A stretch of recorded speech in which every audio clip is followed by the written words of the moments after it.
मौसम चल रहा था। रात बस होने ही वाली थी और वानिया पार्क की एक बेंच पर बैठा था। वो एक ठंडा एप्रिकॉट सोडा पीते हुए अपने आप में कुछ बड़बड़ा रहा था। कितनी गर्मी हो रही है, काश कि बस थोड़ी सी बारिश हो जाती। मैं दे सकता हूँ कुछ भी, बस ये मौसम थोड़ा सा ठंडा हो जाए। मैं दे दूंगा अपना स्मार्टफोन और मेरा गेम पैड, और तो और मैं अपना पूरा कंप्यूटर भी दे दूंगा। उसने ऐसा कहा ही था कि मैम, एक जोर की बिजली कड़की, जोर से बादल गरजे और एक जोर की दहाड़ सुनाई दी। बादल गरजे, बिजली कड़की, बरसने लगी बारिश और साथ में ओले भी। वानिया को बारिश मांगने का पछतावा हो रहा था। उससे बर्दाश्त नहीं हुआ और वो फूट फूट कर रोने लगा। ओह, मुझे बहुत डर लग रहा है। वानिया को तूफानों से बहुत डर लगता था, इसलिए जब बिजली कड़की तो उसे डर के मारे रोना आ गया। वानिया ने अपनी आंखें कसकर बंद की, पर फिर भी उसे दिख रही थी बिजली। फिर उसने अपने कान बंद किए, पर बादलों की गड़गड़ाहट कम नहीं हुई। और फिर बिजली की आवाज से भी ज्यादा खतरनाक उसे एक भयानक आवाज सुनाई दी ऊपर से। क्या तुम्हें अभी डर लग रहा है? पर बात और भी बिगड़ सकती है। मैं हूँ कहानी का राजा कोशी और मुझे बच्चों को डराना बहुत ही अच्छा लगता है। और इतना जान लो, मेरे हुक्म पर चलते हैं गरजते हुए बादल, कड़कती हुई बिजली और सभी बारिश के बादल भी।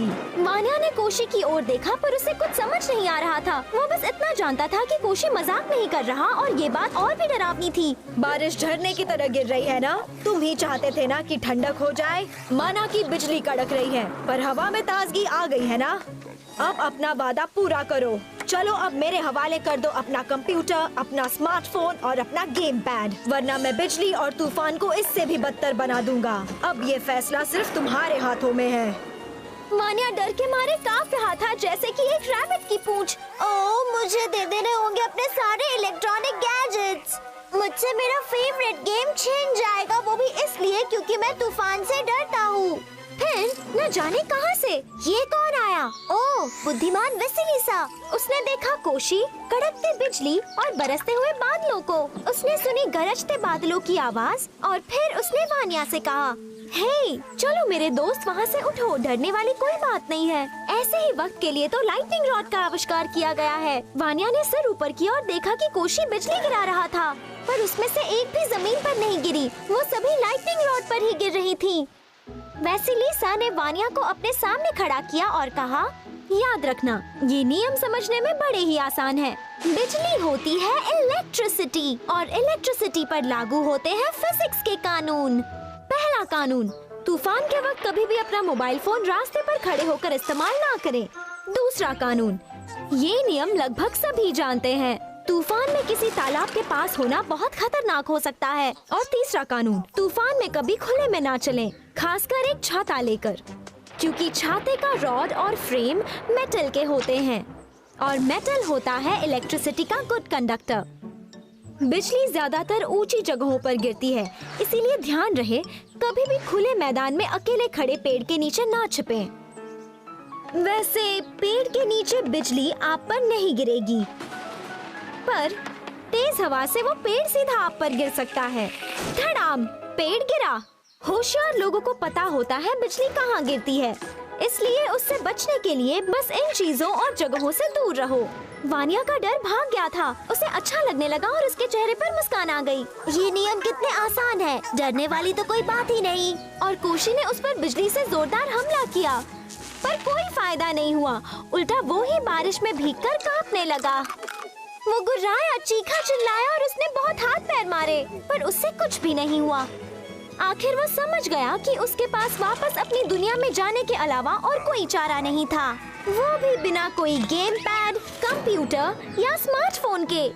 अगर कभी तूफान आए और बिजली कड़के तो बस ये नियम याद रखिए, बिना घबराए बस उनका पालन कीजिए और डरने वाली कोई बात नहीं होगी। और अगर आप उनका पालन नहीं करना चाहते हैं तो प्लीज अपने साथ रखिए अपना एक पर्सनल लाइटनिंग रॉड।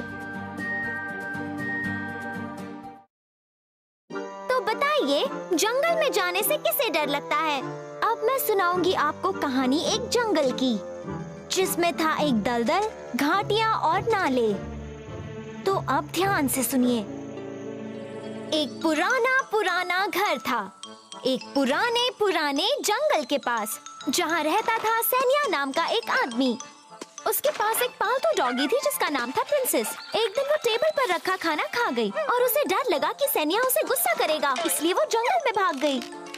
किसी को तो उसे ढूंढने जाना था, पर सेनिया जंगल में जाने से बहुत डरता था, क्योंकि उसे वहाँ खो जाने से बहुत डर लगता था। पर उसे जाना ही था। उसने गहरी सांस ली, अपनी आंखें बंद कर ली और चल दिया। हे हे प्रिंसेस, प्रिंसेस, तुम कहाँ हो? वो डालियों से टकराता रहा, चोटें खाता रहा, पर उसने आंखें नहीं खोली क्योंकि उसे डर लग रहा था। फिर उसे लगा जैसे कोई आवाज आई हो लेफ्ट से, राइट से, ऊपर से। कुछ वक्त तक सेनिया जंगल में दलदल, घाटी और नालों के बीच भटकता रहा और फिर वो आया 3 पाइन के पेड़ों के पास। मतलब वो जंगल में खो गया था।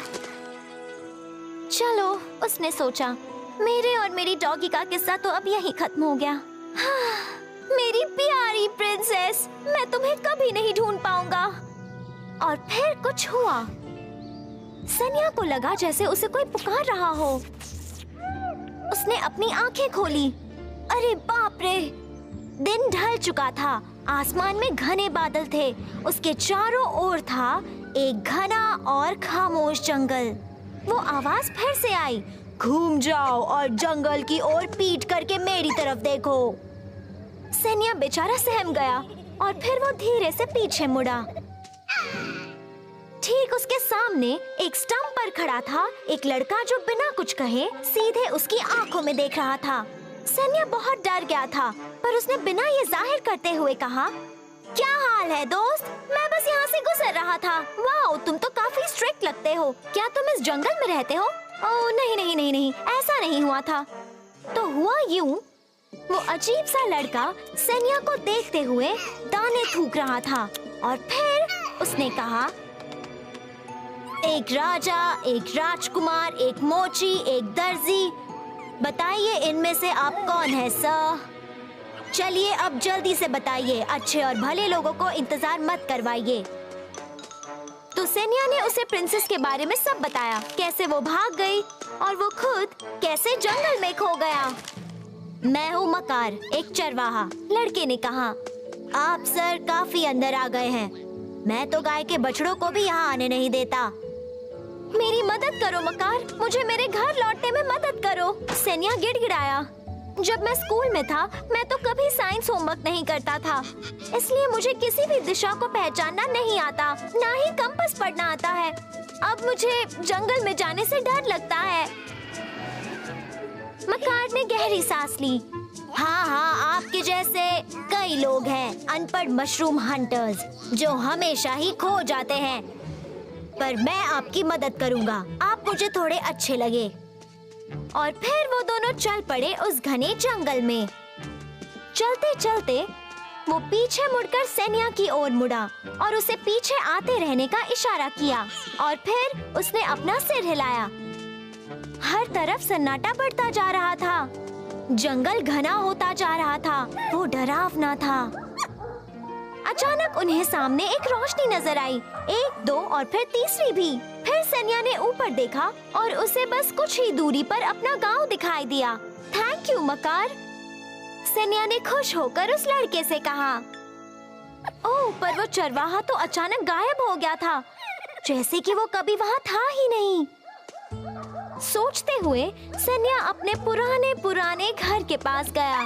वाओ, प्रिंसेस तो पहले से दरवाजे के पास बैठी थी, अपनी पूंछ हिलाते हुए। प्रिंसेस तो खोई ही नहीं थी और वो जल्दी से वापस घर आ गई थी, क्योंकि वो दिशाओं को अच्छी तरह समझती है। डॉग्स में ये खासियत होती है, पर बच्चों को जरूर सीखना चाहिए नेविगेशन। फिर जंगल में खोने का डर नहीं रहेगा।